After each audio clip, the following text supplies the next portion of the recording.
From a young Daniel LaRusso who uses karate to fight back against bullies, to a successful businessman who owns a car dealership. Here's everything on Ralph Macchio's return to the screen, from Karate Kid to Cobra Kai. Starting with Macchio's role in Cobra Kai.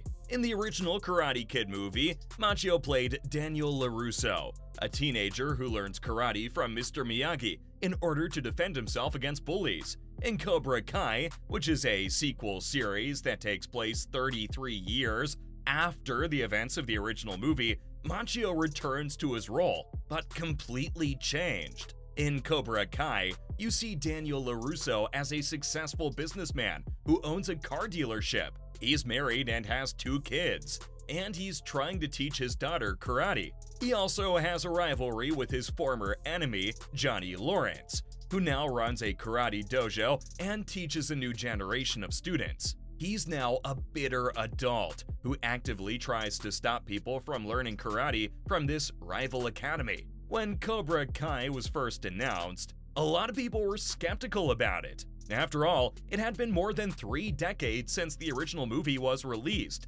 and many people wondered if there was still an audience for this type of story.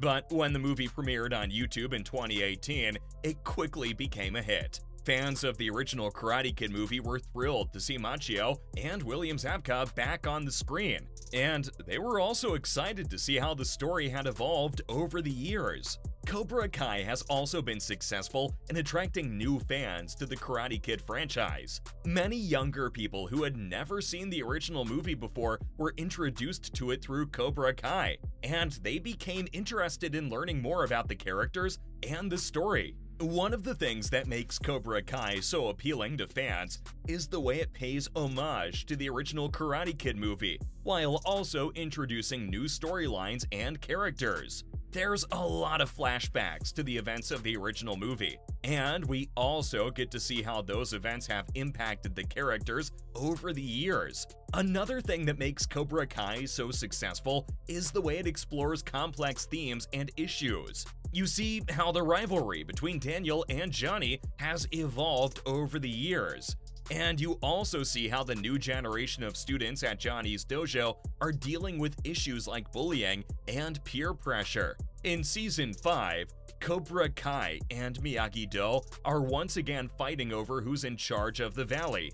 But there are key differences, like how Johnny isn't a one-dimensional jock like he was in the first movie series.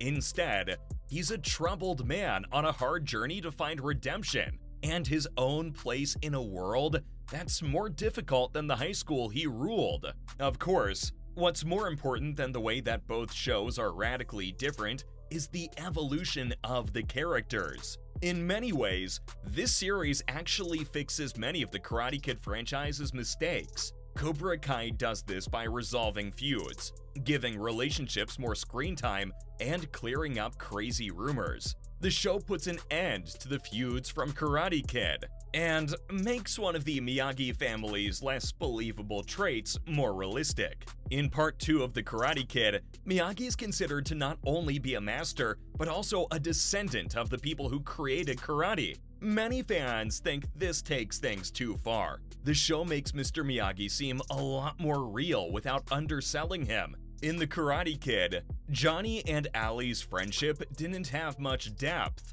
but Cobra Kai gives this relationship more depth. Of course, it's interesting to see how Daniel's character changes between the 2 shows as well. Let's look at the evolution of Daniel LaRusso from Karate Kid to Cobra Kai. In the original movie, Daniel was a teenager who was struggling to find his place in the world. He was being bullied by a group of students from the Cobra Kai dojo, and he turned to Mr. Miyagi for help. Over the course of the movie, Daniel learned a lot about karate and about life.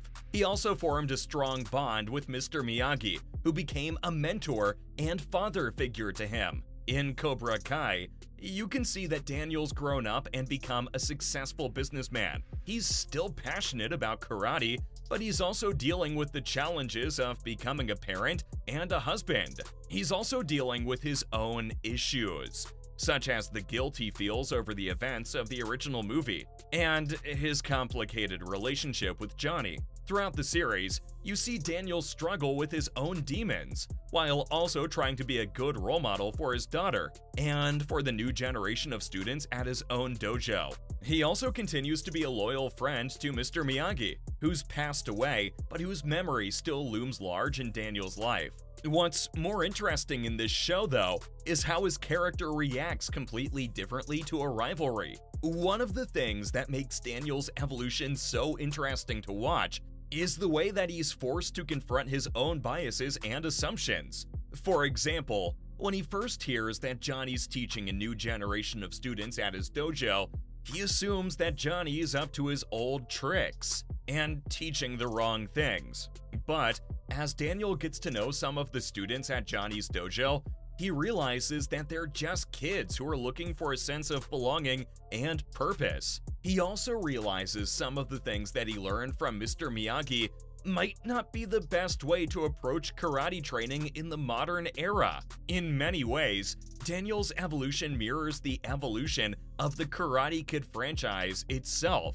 As the world changed over the years, the franchise has had to adapt and evolve in order to stay relevant. The show takes the core themes and ideas of the original movie and applies them to a new generation of characters and a new set of challenges. Now, let's talk about the impact of Cobra Kai on Macchio's career. Has this had a massive effect on him since The Karate Kid? The short answer is yes. Cobra Kai's been a huge success, and it's brought a whole new generation of fans to the Karate Kid franchise. It's also given Macchio the opportunity to return to his most famous role and to explore the character of Daniel LaRusso in new and interesting ways. But the success of Cobra Kai also had some unexpected consequences for Macchio. He's become something of a pop culture icon in recent years, with fans quoting lines from the Karate Kid movie and dressing up as Daniel LaRusso for Halloween. While Macchio was certainly grateful for the success of Cobra Kai, he was also aware that it had changed the way people saw him. In many ways, he's become synonymous with the Karate Kid franchise, and it's been a challenge for him to balance that with his other interests and pursuits. Despite these challenges, Macchio embraced the success of Cobra Kai and has used it as an opportunity to connect with fans and explore new opportunities. He's appeared on a number of talk shows and podcasts in recent years, where he's talked about the challenges of being a child actor and the importance of staying true to your values. Apart from his work on Cobra Kai, Macchio has also continued to pursue other acting roles. He's appeared in a number of TV shows and movies over the years, and he's also done some voiceover work for animated shows. That's all for Ralph Macchio's return to the screen from Karate Kid to Cobra Kai.